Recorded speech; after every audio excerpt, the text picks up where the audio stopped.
At 6:07 a.m. Eastern, while Washington was distracted, a silent move may have just trapped Donald Trump, and almost nobody noticed.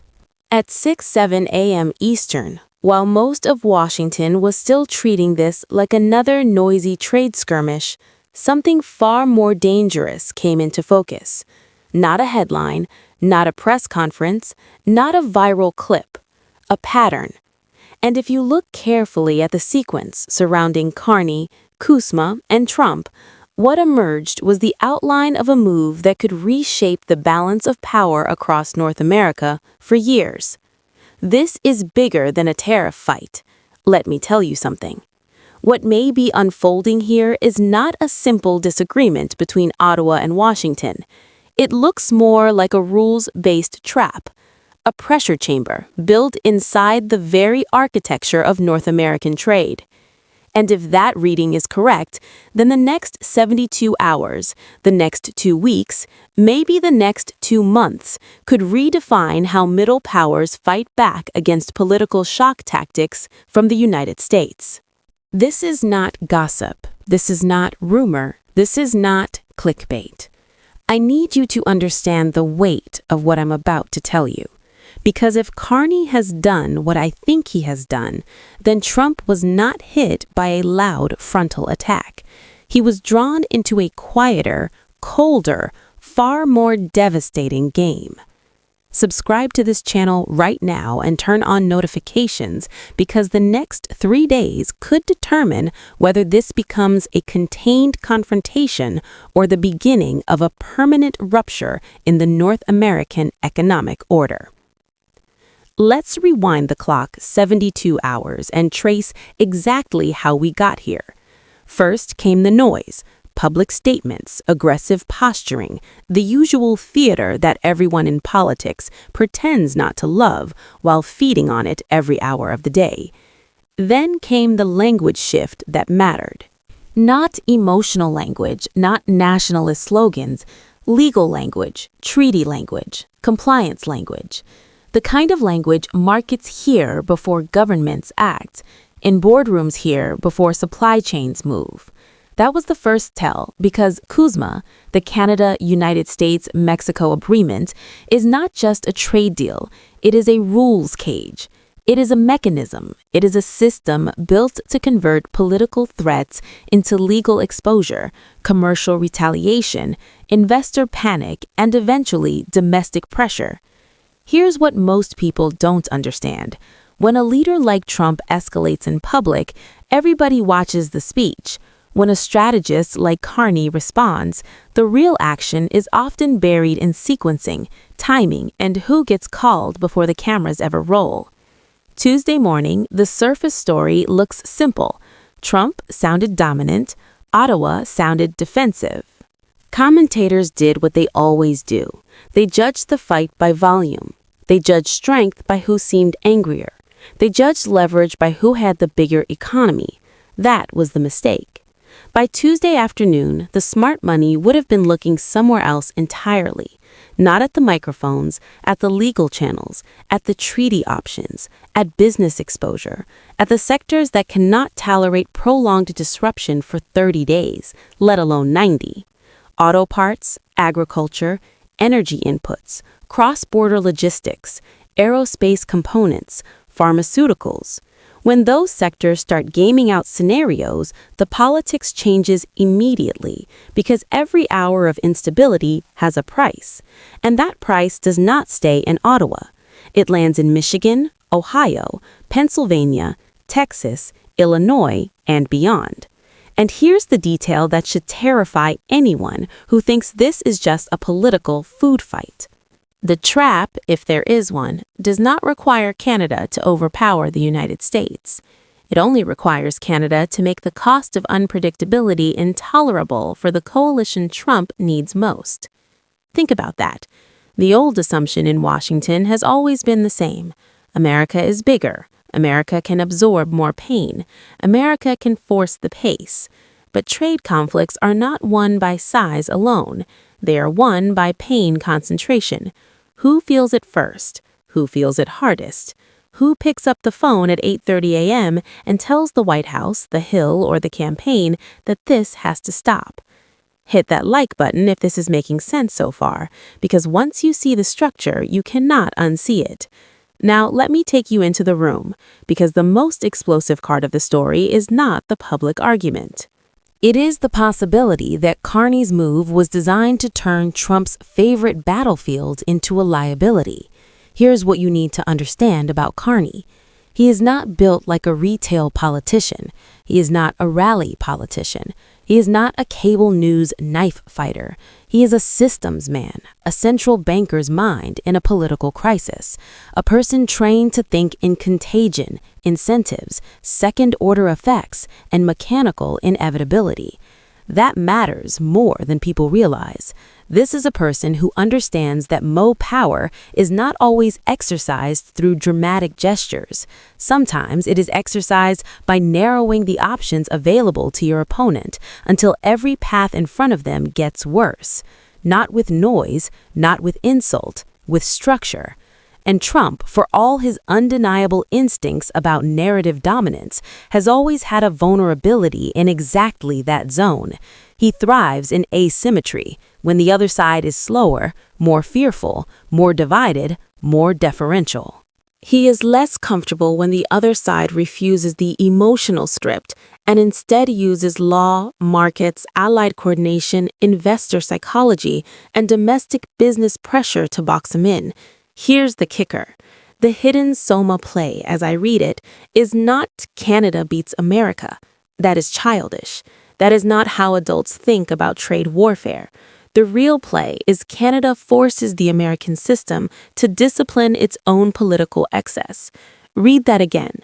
The real play is to make governors, manufacturers, exporters, farm groups, automakers, port operators, pension managers, and Republican-aligned business networks feel enough immediate pain that the pressure does not come from Ottawa to Washington.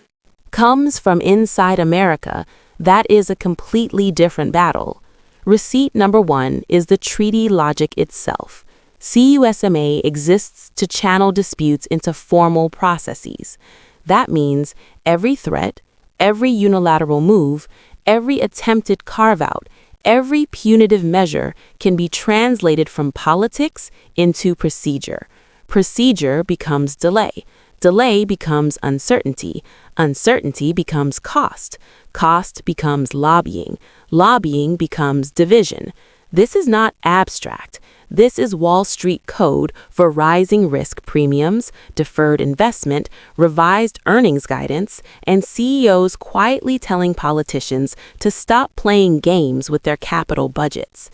Receipt number 2 is supply chain density. North American manufacturing does not happen in neat national boxes. A component crosses the border once, twice, sometimes 6 or 7 times before a finished product ships. That means a headline tariff is never just a headline tariff. It is a multiplier. It moves through contracts, delivery schedules, insurance pricing, warehouse planning, inventory management, and financing assumptions. When that happens, the damage does not arrive in one dramatic explosion. It spreads like a fracture line under a building. And this is where it gets terrifying, because the country with the larger economy can still lose the political fight if the pain lands inside the wrong districts at the wrong time. If you work in auto manufacturing, this matters to you. If you own a business linked to cross-border freight, this matters to you. If you live in a state where agriculture depends on stable export channels, this matters to you. If you have a retirement account exposed to industrial names, logistics giants, or North American manufacturing, this matters to you right now. Receipt number 3 is Carney himself. Here's what most people don't know about him, or at least what they forget. His public persona is calm, polished, technocratic, but that surface can hide a harder strategic instinct. This is a person shaped by crises, by runs, by cascading confidence failures, by moments when one badly handled signal can demolish trust overnight. People like that do not usually look for the loudest answer. They look for the answer that changes the incentives in the machine. That is the profile. He would know that Trump's strength is velocity, but velocity becomes dangerous when it runs into a prepared system of constraints. He would know that a rules-based counterattack looks dull on television right up until the moment markets, businesses, and allied governments realize what it means. He would know that you do not have to win the first headline. You have to win the fourth phone call, the 10th board meeting, the 20th cost review, the quiet legal memo that lands on the desk of someone who funds campaigns. Nobody saw that coming. Now consider Trump. Here's what most people don't understand about him in this context. He sees negotiation as dominance theater. First, process second. That has often worked for him. He senses weakness fast. He tests for it. He escalates into it. But the risk in that model is obvious. If the other side absorbs the first strike and responds not with outrage, but with a system, then the confrontation stops being emotional and starts becoming arithmetic, and arithmetic has no ego. This is a person who likes forcing counterparts into visible submission, but a treaty framework like CUSMA can reverse the act. Suddenly, the question is not whether Trump can threaten. Of course he can. The question is whether he can threaten without triggering enough internal American blowback to weaken his own hand. When that happens, the spectacle remains on television, but the real defeat begins in spreadsheets. Drop a comment right now if you saw this coming, because most people are still watching personalities while the architecture underneath them is cracking. Let me tell you something else. The reason Washington may have missed the real trap is institutional arrogance. For decades, too many people in the Capitol have assumed that Canada is predictable, dependent, and strategically incapable of meaningful retaliation beyond symbolic outrage. That assumption is outdated, not because Canada suddenly became larger, because leverage is not always volume. Sometimes leverage is precision. Sometimes leverage is identifying the exact points where a superpower's politics and economics are most vulnerable to each other. That is the innovation. Think of it like this. If Trump's approach is a battering ram, Carney's hidden play is a fuse wired into the walls of the building. One is visible force, the other is delayed consequence. One wins the clip, the other can win the calendar. And in politics, especially during a countdown period, the calendar can be everything. Here are the consequence chains, and I need you to stay with me because this is where the story moves from dramatic to civilization defining. If treaty conflict intensifies, firms defer investment. When firms defer investment, hiring slows. When hiring slows, local economies absorb the first shock. When local economies weaken, political pressure rises. When political pressure rises, parties fracture. When parties fracture during a cross-border dispute, allies hedge. When allies hedge, the broader credibility of the United States as an economic anchor begins to evaporate. That is not a theory, that is a pattern. If you live in Ontario, your manufacturing future sits closer to the blast radius. If you live in Michigan, your factory floor may feel it sooner than the talking heads admit. If you farm in the Midwest, your pricing assumptions can get shattered by a dispute you did not vote for in that specific form.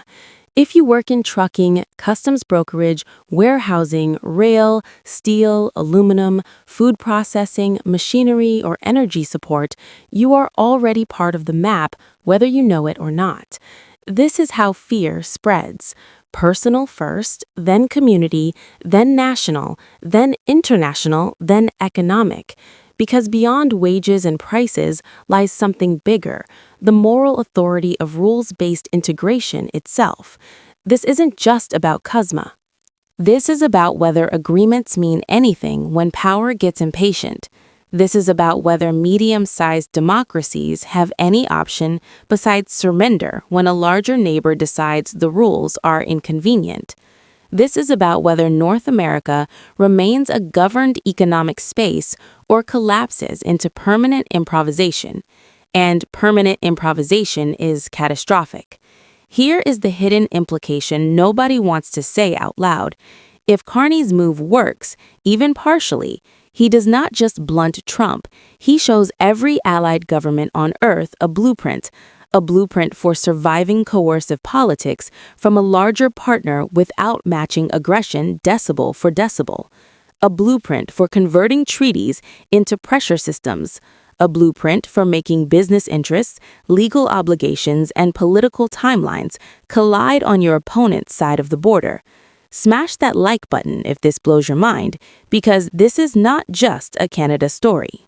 It is a manual, and that is exactly why this fight is so dangerous, because if Washington realizes too late that the real contest was never the speech, but the structure, the temptation will be escalation, more pressure, more threats, more attempts to bypass process.